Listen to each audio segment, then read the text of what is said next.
ने वायुदलामधली महिलांची जी प्रभावी कामगिरी होती ती सुद्धा एक ऐतिहासिक क्रांती आणि नवभारताची ओळख म्हणून या देशासमोर आलेली आहे। अर्थात याच्यामध्ये आपल्या देशाचे जे वीर सैनिक आहेत त्यांची सुद्धा साथ होती आणि या भारत मातेच्या वीर सपूतांनी आपल्या बहिणींच्या पुसलेल्या कुंकवाचा बदला हा ऑपरेशन सिंदूरच्या माध्यमातून घेतला।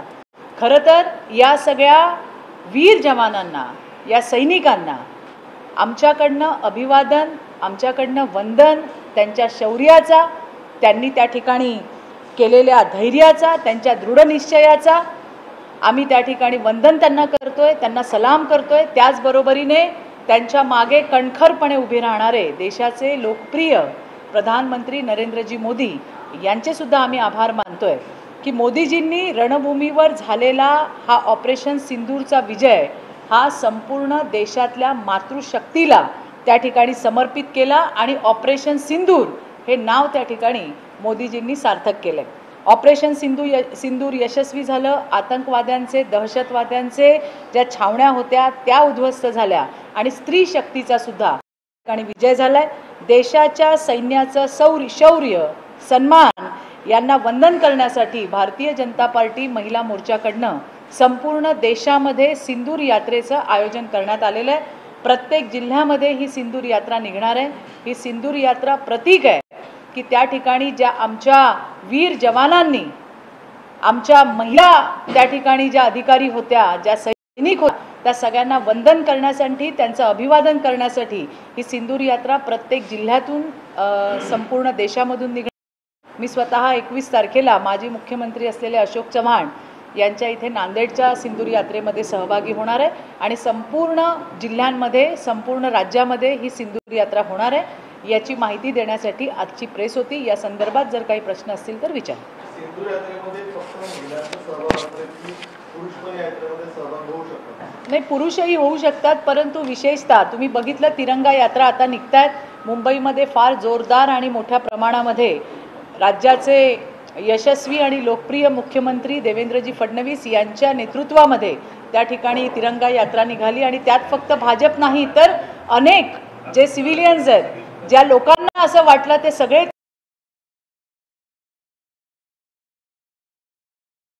ही तसंच आहे की यामध्ये फक्त भारतीय जनता पार्टीचेच कार्यकर्ते नाही तर सगळ्याच महिला आपल्या सैन्याप्रती एक त्यांचं शौर्य आणि त्याला अभिवादन करण्यासाठी जितक्या शक्य होतील तितक्या सगळ्या स्तरातील महिला या सिंदूर यात्रेमध्ये सहभागी होतील। मुंबईमध्ये बहुतेक या बुधवारी किंवा गुरुवारी सिंदूर यात्रा निघणार आहे। त्यांचं सगळ्यांचं नियोजन चाललेलं आहे। त्या कार्यक्रमाची माहिती देण्यासाठीच आजची प्रेस आहे। मुंबईमध्ये ही सिंदूर यात्रा निघणार आहे, संपूर्ण महाराष्ट्रामध्ये सिंदूर यात्रा निघणार आहे, प्रत्येक जिल्ह्यामध्ये सिंदूर यात्रा निघणार आहे आणि खूप लोकांना म्हणजे तिरंगा यात्रेमध्ये सुद्धा आम्ही वेगवेगळ्या ठिकाणी जातोय, लोकांच्या उत्स्फूर्त अशा प्रतिक्रिया आहेत आणि महिलांना सुद्धा याच्यामध्ये, कारण हे आजचं हे जे या देशातल्या मातृशक्तीला अर्पित केलंय, समर्पित केलंय आणि त्यामुळे प्रत्येक मातृशक्तीला त्या ठिकाणी येण्याचा उत्साह आहे। ज्या आपल्या भगिनी त्या ठिकाणी लढल्या, ज्यांनी एक मातृशक्तीची, भारताची महिला काय करू शकते याचं उत्तम उदाहरण हे त्या ठिकाणी मेजर आपल्या सोफिया कुरेशी आणि विंग कमांडर व्योमिका सिंग यांनी त्या ठिकाणी दिलंय। या सगळ्यांना अभिवादन करायला, या सगळ्यांना थँक्स म्हणायला, या सगळ्यांना वंदन करायला म्हणून राज्यातल्या सगळ्या महिला या त्या ठिकाणी जिल्ह्यामध्ये येणार आहेत आणि त्यांना वंदन करणार आहेत।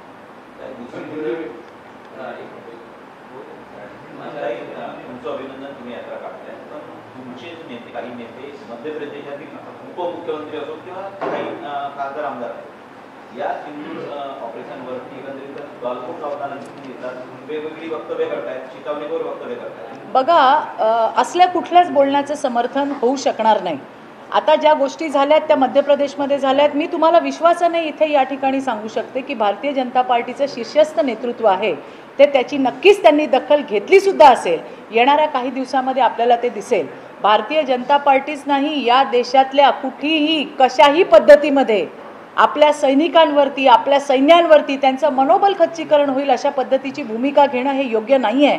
काँग्रेसचे सुद्धा कर्नाटकचा आमदार के मंजुनाथ याने सुद्धा अशा पद्धतीचे प्रश्न उपस्थित केले की खरोखर हल्ला झाला का, की फक्त दिखावा केला, दहशतवादी मारल्याचा पुरावा कुठे. म्हणजे आज वाईट वाटतं या गोष्टीचं की बाहेरचे देश हे भारतासोबत उभे आहेत, मोदीजींसोबत उभे आहेत, आपल्या सैन्य बलांसोबत उभे आहेत, परंतु अशा वेळेला आपलेच जे राज्य लोक आहेत किंवा विरोधी पक्ष आहेत ते अशा पद्धतीने प्रश्नचिन्ह उभं करतायत. हे खरंच दुर्दैवी आहे. परंतु मी तुम्हाला एवढं जबाबदारीने सांगू इच्छिते की अशा कुठल्याही स्टेटमेंटचं, अशा कुठल्याही बोलण्याचं समर्थन केलं जाणार नाही आणि येणाऱ्या दिवसामध्ये त्यांच्यावरती काय कारवाई झाली ही सुद्धा आपल्याला कळेलच. आज एका पुस्तकाच्या प्रकाशनाचा कार्यक्रम आयोजित करण्यात आला आहे. फार राजकारण तापले आहे. नरकातला स्वर्ग या संजय राऊत यांच्या लिखित पुस्तकाचं प्रकाशन होतंय, कसं बघताय? खरं तर मी काल याच्यावरती बोलले की लेखकाचं नाव हे गटारातील अर्क असलं पाहिजे होतं. छत्रपती शिवाजी महाराजांचा सुंदर असा महाराष्ट्र, त्याने मनोहर कहानिया लिहून कुठेतरी नासवण्याचा प्रयत्न कोण करतंय, पण ते यशस्वी होणार नाही. लिहायचंच होतं तर पत्राचाळीवरच्या त्या भाडेकरूंबद्दल, ज्यांना फसवलं, ज्यांच्या जमिनी होत्या, ज्यांची घरं होती, ज्या महिलांनी आपली मंगळसूत्र गहाण टाकली, त्यांच्यावरती काय दिवस या नरकातल्या, या नरकातल्या नाही गटारातल्या अर्काने आणले, त्याच्याबद्दल लिहिणं गरजेचं होतं. कसं त्या परिवाराला नागवलं गेलं, कशा पद्धतीने त्यांची फसवणूक केली गेली, त्याच्यासाठी 2 पानं मिळाली नाहीत का. मी तर असं ऐकलंय, आता हे पत्राचाळ तर माझ्या डोळ्यासमोरचं उदाहरण आहे. तिथल्या महिलांचा आकांत मी ऐकलाय, मीच काय संपूर्ण महाराष्ट्राने ऐकलाय. परंतु मी असं ऐकलं की नवनाथ जेलमध्ये सुद्धा त्यांचे जे आका आहेत उद्धव ठाकरे यांना ते शिव्या देत होते, असं मी ऐकलंय. तर त्याच्याबद्दल पण लिहिलंय का काही 2-4 पानं, नाही का. त्याच्यामुळे मला असं वाटतंय की अशा पद्धतीने महाराष्ट्राला गालबोट लागेल, महाराष्ट्राला नावं ठेवायचं काम या माणसाने कायम केलेलं आहे. त्यामुळे आमच्या लेखी मी तुम्हाला म्हटलं लेखकाचं नाव तेवढं बदलायला हवं होतं. गटारातील अर्क हे नाव अगदी त्याला ॲप्रोप्रिएट असं आहे. नाही, त्यांनी, मी असं म्हटलं तुम्हाला की त्यांनी जे लिहिलंय, जे काही रंगवलंय, त्याच्यामध्ये माझ्याकडून त्यांनी 4 पानं अजून ॲड करावी. त्याच्यामध्ये पत्रवाला चाळ जी आहे त्यातले जे काही लोक होती राहणारी, त्यांचे जरा मनोगत जरा लिहून त्याच्यात दिले असते 2-2 पानं ॲड करून, तर ते जास्त बरं झालं असतं. गटारातील अर्क म्हणायचं कारण हे आहे की जेव्हा तोंड उघडतो तेव्हा हा माणूस गटाराच ओकल्यासारखाच बोलत राहतो. सकाळी 9 वाजल्यापासनं नावं ठेवणं किंवा एखाद्याला दूषणं देणं याच्या पलीकडे काही करतोय का, महाराष्ट्र कुठे झेप घेतोय, आज आपण कुठे चाललोय, याच्यावरती बोलून. म्हणजे काल आपल्या सगळ्यांचे लाडके मुख्यमंत्री यांनी खूप सुंदर उत्तर त्यांना दिलेलं आहे की ते बाल वाङ्मय वाचत नाही. याच्यावरून तुमच्या लक्षात आलं असेल की यांची लायकी काय आहे. महाराष्ट्र एका ठिकाणी प्रगती करत असताना, अरे तुमच्या हातामध्ये 2.5 वर्ष सरकार तुम्ही लोकांनी नाही बसवलं, तुम्ही खेचून घेतलेलं सरकार होतं आणि त्या 2.5 वर्षामध्ये तुम्ही फक्त स्थगितीची कामं केली आणि आता तुम्ही बघताय की महाराष्ट्राची प्रगती किती होतीये, कशा पद्धतीने गुंतवणूक आपल्याकडे येतेय, इन्फ्रास्ट्रक्चरचे प्रोजेक्ट कसे चालले, शेतकऱ्यांसाठी काय चालले, आज प्रत्येक घटकासाठी त्या ठिकाणी काम केलं जातंय. मला तर खूप आनंद आहे की देवेंद्रजींच्या मंत्रिमंडळाने अतिशय चांगले असे निर्णय घेतलेत की जी भटकी मुलं आहेत त्यांच्यासाठी सुद्धा शेल्टर उभं करायचं काम केलंय, ज्याचा कधी कोणी विचारच केला नव्हता. असे अनेक लोकांना उपयोगी पडतील, लोक कल्याणकारी असं राज्य त्या ठिकाणी आणायचं काम आज देवेंद्रजींच्या नेतृत्वामध्ये संपूर्ण महायुतीचं सरकार करतंय. आणि म्हणून मला असं वाटतं की या किड्यांकडे, या गटारातल्या अर्कांकडे फार बघण्याची गरज नाही आहे. महाराष्ट्र प्रगतीकडे झेप घेतोय. मला वाटतं ते लोकांना जास्त अभिप्रेत आहे आणि ते लोकांना जास्त आवडतं.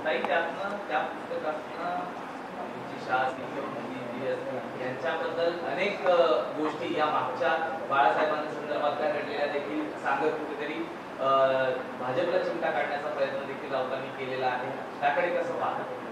ते एक म्हण आहे मराठीमध्ये, अंगात नाही बळ आणि चिमटा काढून पळ.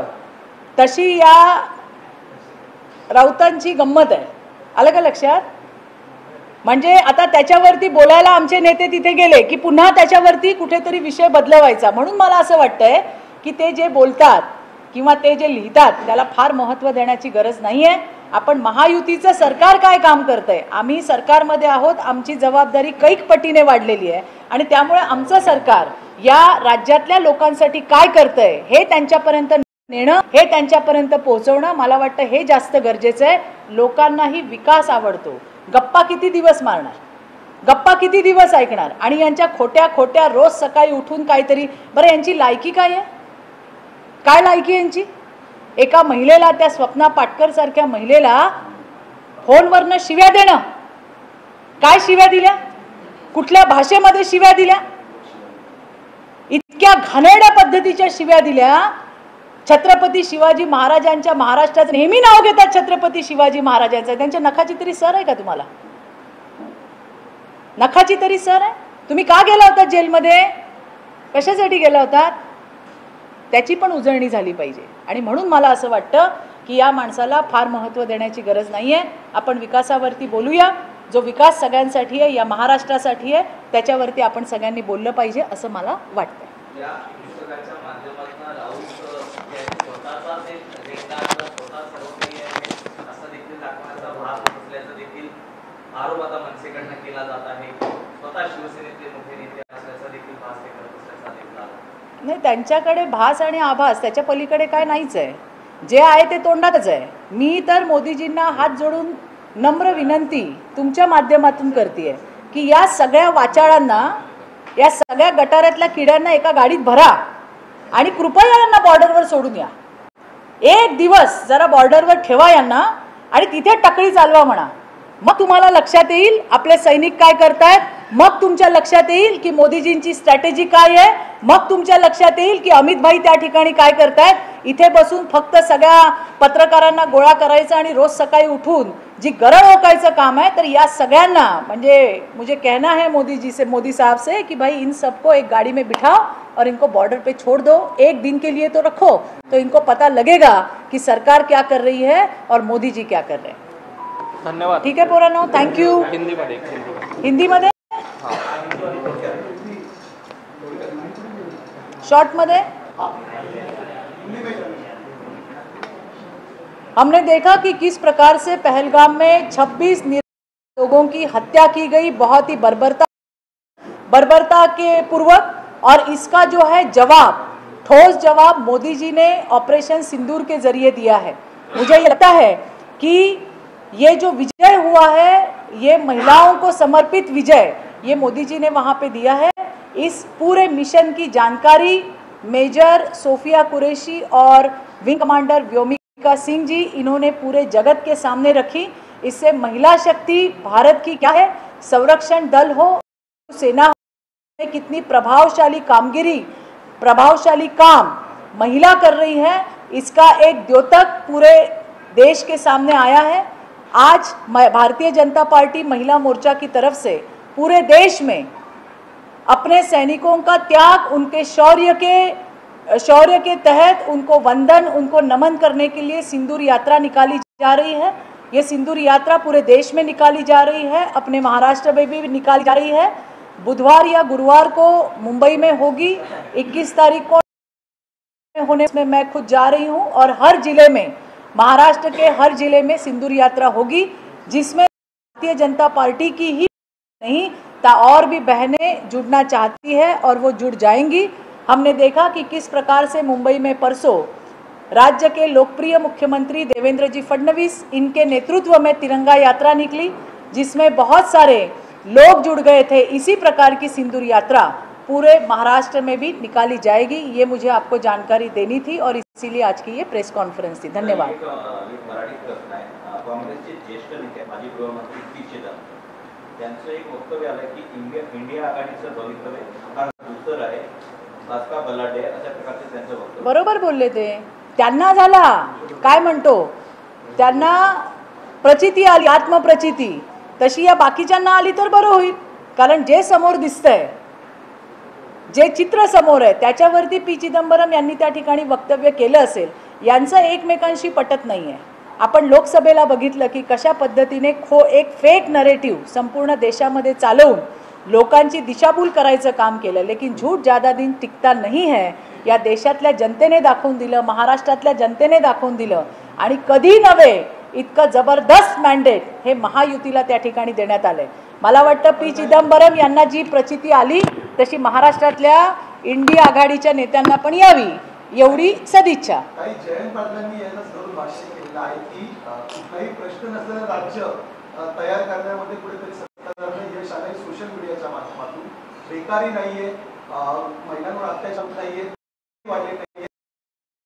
आम्ही सगळे लोक आता आम्हाला वेळात काढतात. जयंतरावांना उशिरा का असेना पण त्या ठिकाणी त्यांनी हे मान्य केलं आहे की या ठिकाणी सुशासन आहे, काम चालू आहे. मी ते म्हणाले जरी असतील तरी मी असं म्हणणार नाही की 100% प्रश्न सुटलेत, परंतु हे मात्र मी अगदी विश्वासाने आणि जबाबदारीने सांगू इच्छिते की मुख्यमंत्री देवेंद्रजींच्या माध्यमातून त्यांच्या संपूर्ण मंत्रिमंडळ आज